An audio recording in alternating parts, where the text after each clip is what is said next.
चलिए मेरे बच्चों, अब हम आप लोगों को ये जो हमारा लेंस मेकर फॉर्मूला है, लेंस मेकर फॉर्मूला जो इसके प्रीवियस वीडियो में हम आपको बताए थे, बट किसी टेक्निकल फॉल्ट के कारण जो है 7 मिनट के बाद ही हमारी वीडियो कट हो गई थी और ये डेरिवेशन पूरा नहीं हो पाया था हमारा लेंस मेकर सूत्र। ठीक है, इसको हम इस वीडियो में आपको पूरा कंप्लीट कर देते हैं कि लेंस मेकर सूत्र आप कैसे स्थापित करेंगे। तो हम इसके प्रीवियस वीडियो में आपको इस फिगर को समझा दिए थे। ठीक है, चलिए अब हम बात करते हैं ये जो लेंस मेकर सूत्र है। ठीक है, तो हम लेंस को कैसे, लेंस मेकर फॉर्मूला को हम कैसे ऑब्टेन करेंगे। ठीक है, तो देखो लेंस जो बनता है उसमें एक सतह ये है और एक सतह ये है। तो हम पहले सतह एक के लिए काम करेंगे। ठीक है, तो सतह एक के लिए, सतह एक पर देखो कोई प्रकाश की किरण पड़ी है और पड़ने के बाद वो पार की है। ठीक है, इस माध्यम का वर्तनांक μ1 है और इस माध्यम का वर्तनांक हमारा क्या है, μ2 है। जैसा कि आपको पता है कि यहाँ से ऑब्जेक्ट की दूरी ऑब्जेक्ट दूरी होती है और यहाँ से प्रतिबिंब की दूरी जो होती है वो प्रतिबिंब दूरी होती है। तो इस ऑब्जेक्ट का जो प्रतिबिंब बना है वो I' पर, तो हमने यहाँ प्रतिबिंब दूरी भी लिया है V'। ओके, अब चलो यहाँ पर देखो ये कैसा सतह है, तो गोलीय सतह है और गोलीय सतह से हुआ क्या है, अपवर्तन। क्यों भाई, क्योंकि प्रकाश पड़ी है और सतह को पार की है। तो यहाँ पे जो घटना घटी है वो प्रकाश का वो हुआ है गोलीय सतह से अपवर्तन। ठीक है, और हम बता चुके हैं कि गोलीय सतह से जब अपवर्तन होगा तो उसके लिए आपका एक फॉर्मूला होता है μ2/v माइनस μ1/u बराबर μ2 माइनस μ1/r होता है। ठीक है, अब यहाँ पर देखो मेरे दोस्त μ2 का वैल्यू तो μ2 है और v का मान कितना है, v'। चूंकि v है क्या, प्रतिबिंब दूरी है। ठीक है, v क्या है, हमारा प्रतिबिंब दूरी, और यहाँ पर जो प्रतिबिंब दूरी है वो हमारा क्या है, v' है। इसीलिए v की जगह हम v' दिए हैं, बीच में माइनस माइनस, और यहाँ पर देख लीजिए μ1 और u क्या है, हमारा बिंब वस्तु है, माने बिंब की दूरी है। तो बिंब की दूरी यहाँ भी हमारा क्या है, u है। बराबर का जगह बराबर है μ2 माइनस μ1, ऊपर वही है, और r की जगह यहाँ रेडियस ऑफ कर्वेचर r1 है। दैट इक्वेशन इज आपका क्या है, फर्स्ट है। थोड़ा सा शैडो आ रहा है, हम लाइट को ऑन कर लेते हैं। ठीक है, शैडो आ रहा है आपका। चलो अब सतह 2 के लिए हम देखते हैं। ठीक है, तो सतह 2 के लिए क्या है कि सतह 2 आपका यहाँ पे देख लो, सतह 2 के साइड में कोई ऑब्जेक्ट नहीं है। तो मैंने इसके प्रीवियस वाली वीडियो में मैंने कहा है कि अब इस स्थिति में जब कोई सतह की और आपका वस्तु नहीं हो तो फर्स्ट सतह का जो इमेज है ना वही सेकंड सरफेस के लिए ऑब्जेक्ट का काम कर जाता है। तो ये जो हमारा I' है जो कि वास्तव में ये फर्स्ट सरफेस का इमेज है, बट इस सेकंड सरफेस के लिए ऑब्जेक्ट का काम करेगा। और यहाँ से फिर प्रकाश की किरण यहाँ सतह पे गया है और फिर यहाँ से आपका लौट करके आ गया है। ठीक है, और यहाँ पर फाइनल इमेज हमारा बना है R। चलो मेरे दोस्त, यहाँ से प्रतिबिंब का जो दूरी है उसको हम ले लेते हैं v, और यहाँ ये पूरी डिस्टेंस है हमारा v'।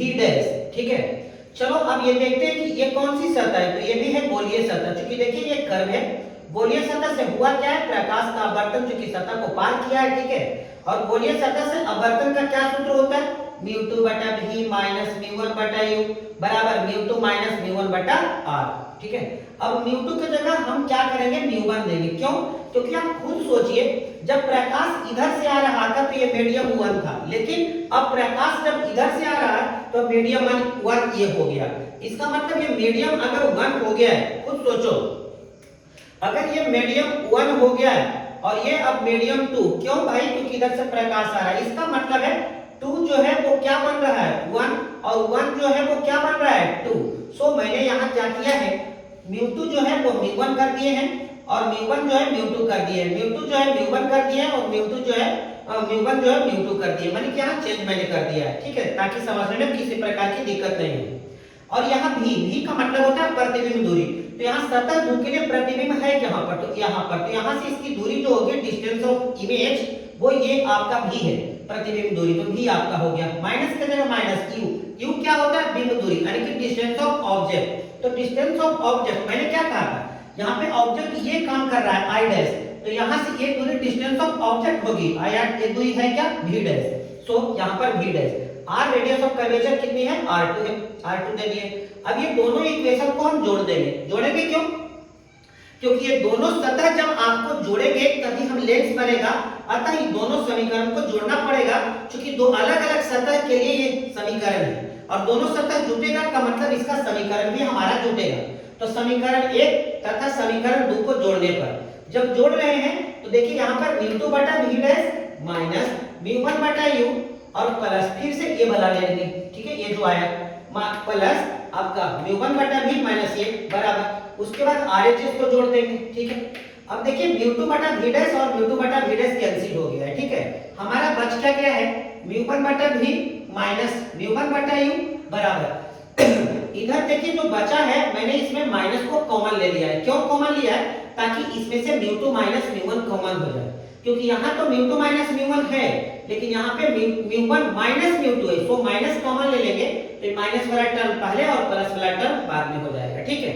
अब देखिए इसमें हम म्यू1 को कॉमन ले लिए तो क्या बचेगा 1 बटा v, यहाँ पर 1 बटा v माइनस ये तो कॉमन ही हो गया 1 बटा u इज इक्वल टू ये आपका यहाँ पे म्यू2 माइनस म्यू1 जब कॉमन हो गया तो यहाँ पर बचेगा 1 और नीचे बचेगा r1 प्लस माइनस माइनस यहाँ पे बचेगा 1 बटा r2।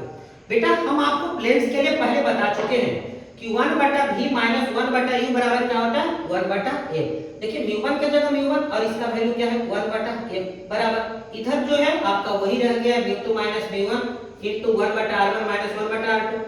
यहाँ जो म्यू1 गुना है वो बराबर किस साइड हम डिवाइड में लेके चले आए तो 1 बटा a बराबर हुआ क्या म्यू2 माइनस म्यू1 बटा म्यू1 इनटू ये आपका आ गया जो यहाँ पे था।